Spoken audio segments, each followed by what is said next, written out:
Oke, bismillah. Assalamualaikum warahmatullahi wabarakatuh. Bagaimana kabarnya anak-anakku sekalian? Kita kembali lagi belajar tentang bab 6, yaitu santun dan menghargai teman.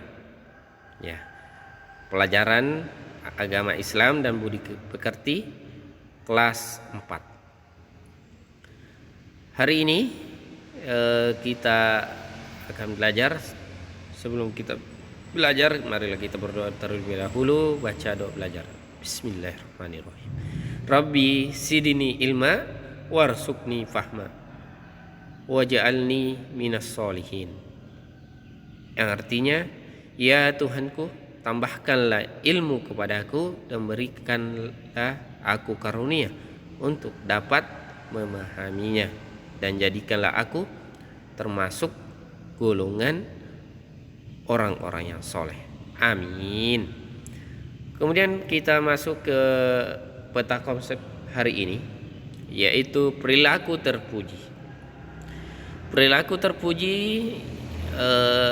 ini ada beberapa poin, yaitu santun dan menghargai teman. Ya, santun dan menghargai teman ini tentunya meneladani Nabi Muhammad Sallallahu Alaihi Wasallam. Ya, kita kedua atau panutan kita, pedoman kita, yaitu Nabi Muhammad Sallallahu Alaihi Wasallam. Kemudian kita masuk santun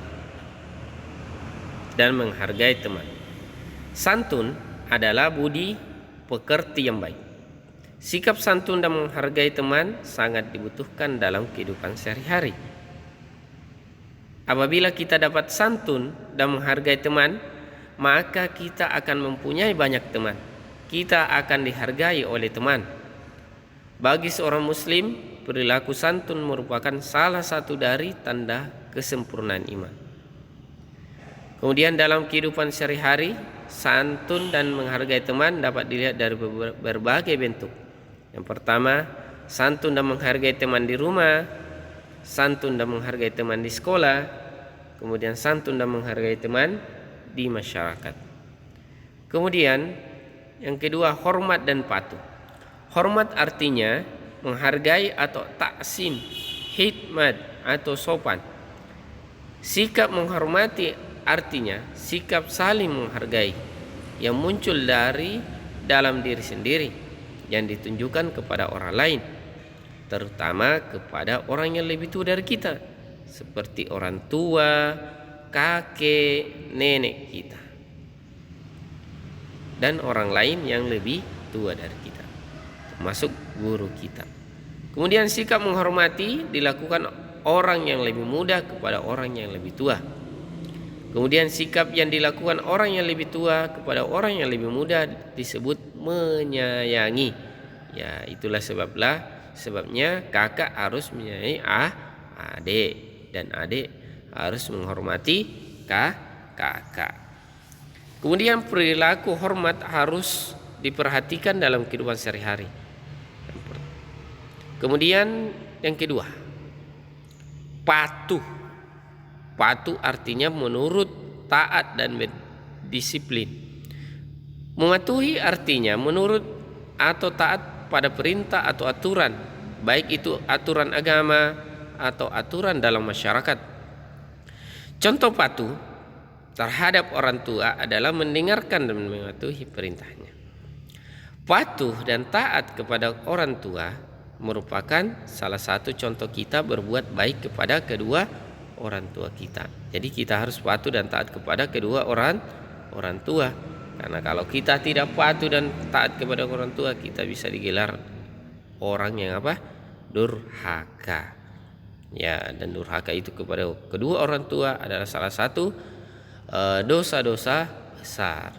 Maka patuhlah dan taat kepada kedua orang tua selama perintah orang tua itu dalam kebaikan.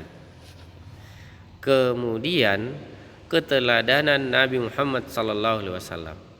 Nabi Muhammad sallallahu alaihi wasallam memiliki sifat yang mulia. Allah memerintahkan kepada kita untuk meneladani akhlak beliau. Adalah panutan sempurna akhlak yang mulia. Allah Subhanahu wa taala berfirman,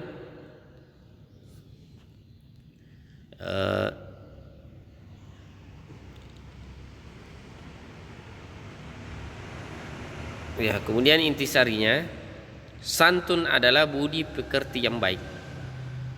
Santun adalah sikap yang dimana seseorang saling menghargai antar sesama, tidak sombong dan tidak angkuh. Sopan santun harus diperhatikan dalam kehidupan sehari-hari, seperti terhadap orang tua, saudara, tetangga, teman, bahkan orang lain. Kemudian terakhir, menghargai teman akan menciptakan kerukunan hidup baik di lingkungan sekolah, rumah, dan masyarakat. Alhamdulillah, telah berakhir pembelajaran kita ini, dan Pak Guru akhiri pelajaran hari ini dengan membaca doa kafaratul majelis. Subhanakallahumma wa bihamdik, asyhadu an la ilaha illa anta, astaghfiruka wa atubu ilaik. Assalamualaikum warahmatullahi wabarakatuh.